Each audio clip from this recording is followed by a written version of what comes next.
Hi, welcome along to another conversation we have with a pulmonary fibrosis and lung transplant advocate.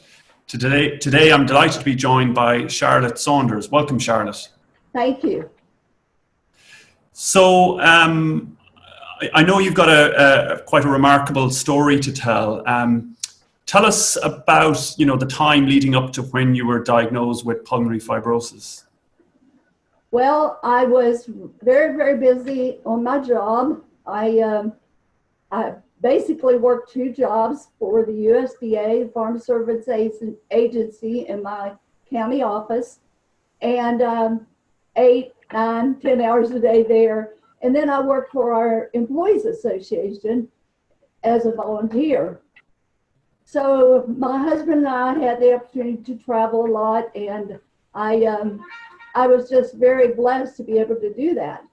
But then in September of 2002, a friend of mine and I were walking down the street in San Antonio, Texas, and she said, "Charlotte, why are you breathing so hard?" I did not have the cough that most people have. And I said, "I don't know, Cindy, I'm tired." And she said, "You never get tired." So that fall, I had a lot of headaches, and I know it was because I wasn't getting enough oxygen. So then in February, after going to the office and doing payroll, I went to my doctor because I'd been fighting a bad cold and the flu or whatever. And he said, "Charlotte, your pulse ox is 52%, get you in the hospital." So I was in and out of intensive care there. And then the blessing hit. The ice storm of the history of the century hit our county and closed the hospital because my local doctor wasn't going to refer me to a pulmonologist. So part of the hospital went to Charleston, West Virginia, south of us. Part of the hospital had to go to Parkersburg.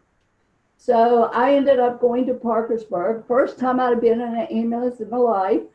And I saw a pulmonologist there. He said, "There's something there, but it's not pneumonia." And they wanted to do a biopsy. Of course, back then they didn't have the high density CT scans that they have now. So I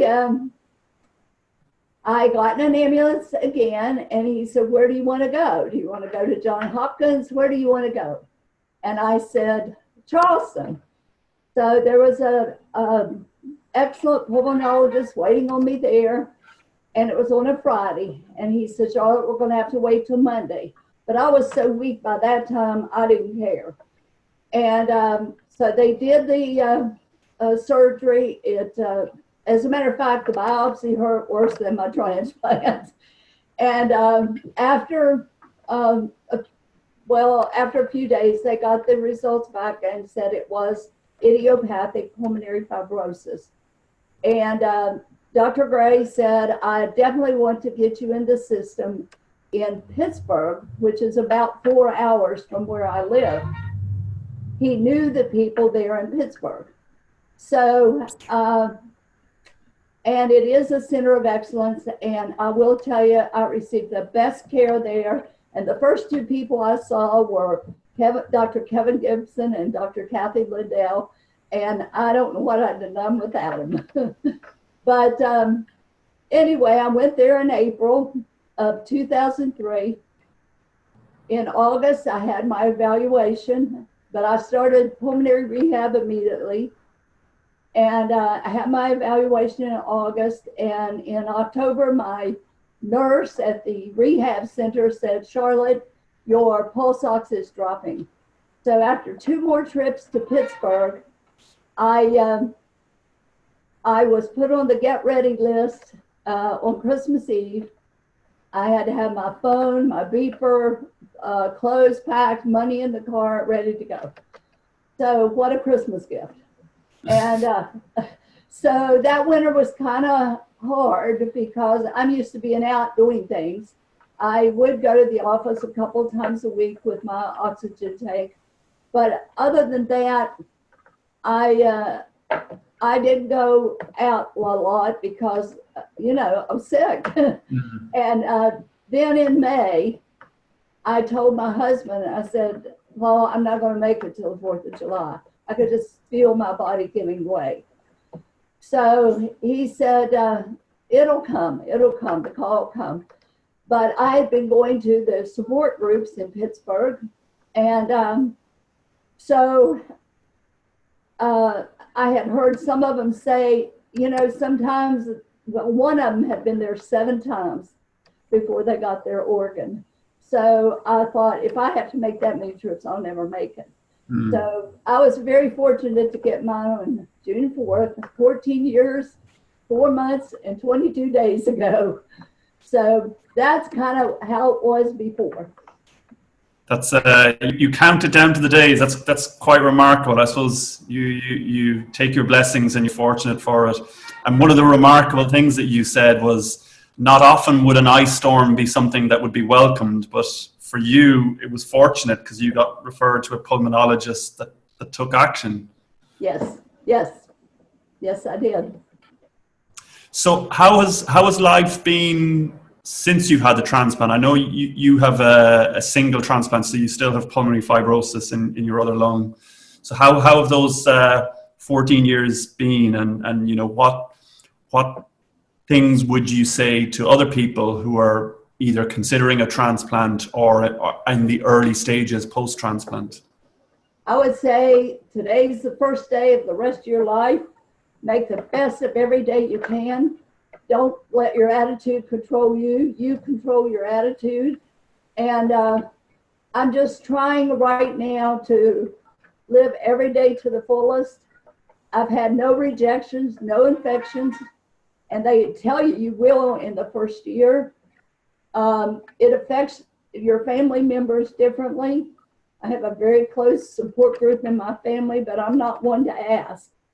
And that was the most frustrating thing for my mother, because she stayed with me the 2 months at the family house in Pittsburgh. And she said she would never tell me when something was hurting or bothering her. And it's still hard to ask, but I've learned to say thank you. And so just to have hope that, you know, whatever happens, live your life to the fullest. That would be my goal, that as I spread the word, I even have blue fingernails, blue and green, and people, I spread awareness everywhere I can. Those are the pulmonary fibrosis colors. I've gotten a proclamation from the governor this year declaring West Virginia as or September as Pulmonary Fibrosis Month.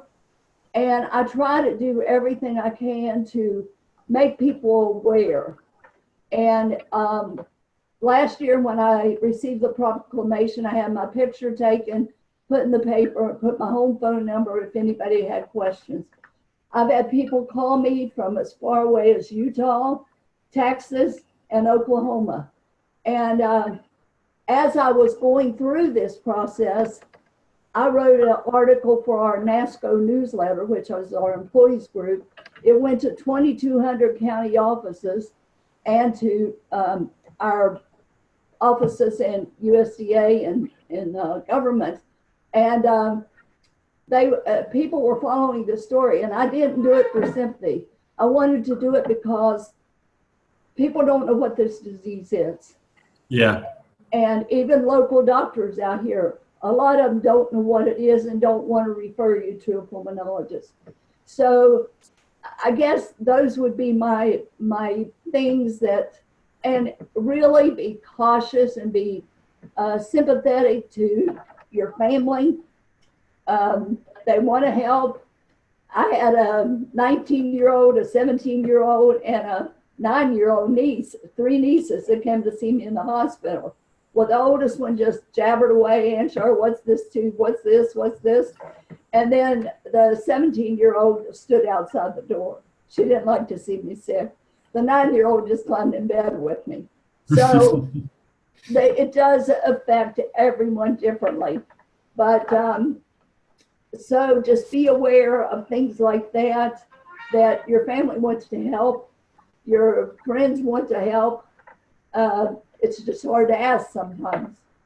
Yeah. Now, I have had several things happen since my transplant, but everybody jumps through hoops in their lives. I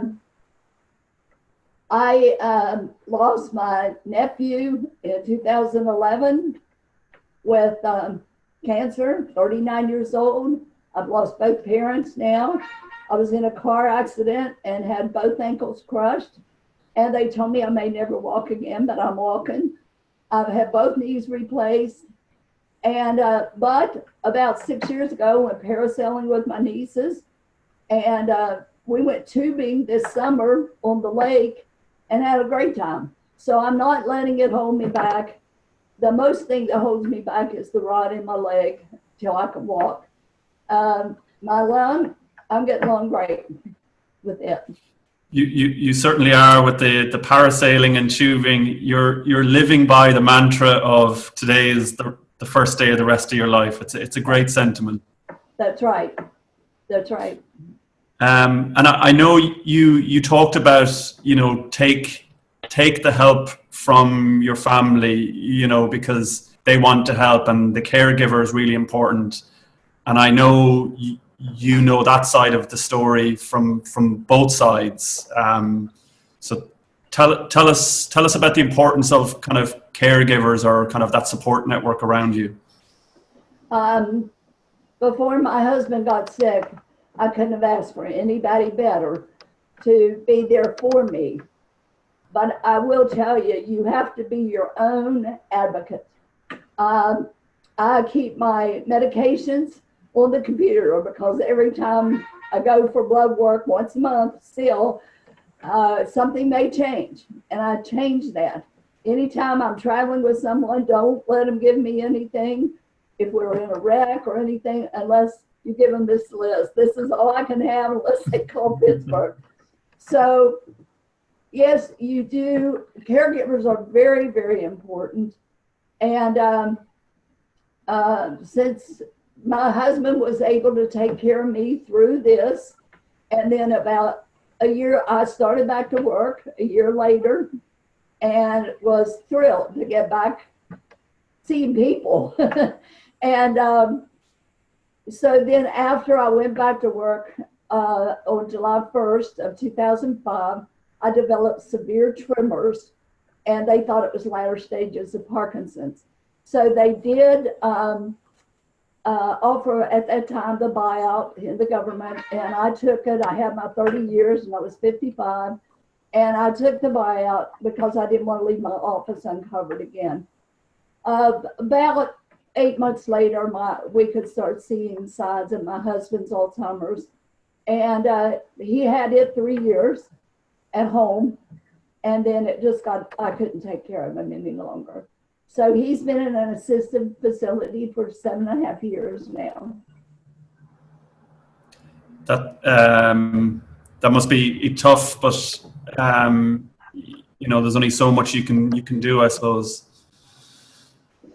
Well, Charlotte, you have a remarkable story, and it's fantastic everything you do to raise awareness. With the proclamations, the newsletters, giving your phone number out to people to call you for any advice or help.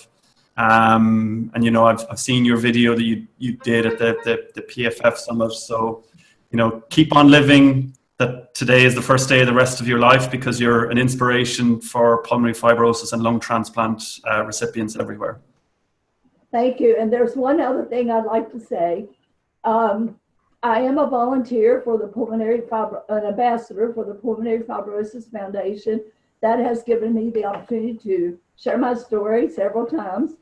I was in Georgia one time, and a doctor was there, and he said, I would have come all the way from Colorado to hear her story, but after she said she went parasailing, I forgot everything. But then I've had the opportunity to travel there, and I also volunteer for CORE, which is the Center for Organ Recovery and Education. My license plate says organ donors save lives, and I'm a firm believer in that. And after I I believe God will put me where he wants to use me most. And I always leave everybody with this, and maybe this will give somebody some hope. Go share with a sister or brother thy bread, for giving is living, the angel said. But must I be giving again and again? My peevish and pitiless answer ran. Oh no, said the angel, piercing me through. Just give till the master stops giving to you. Well, that's a great sentiment to end on. Thank you for everything you do, Charlotte, and the inspiration you provide to so many people. And I'm sure many people will enjoy watching this video, and it'll give many people inspiration. Thank you so much for allowing me to do this. Thanks, Charlotte.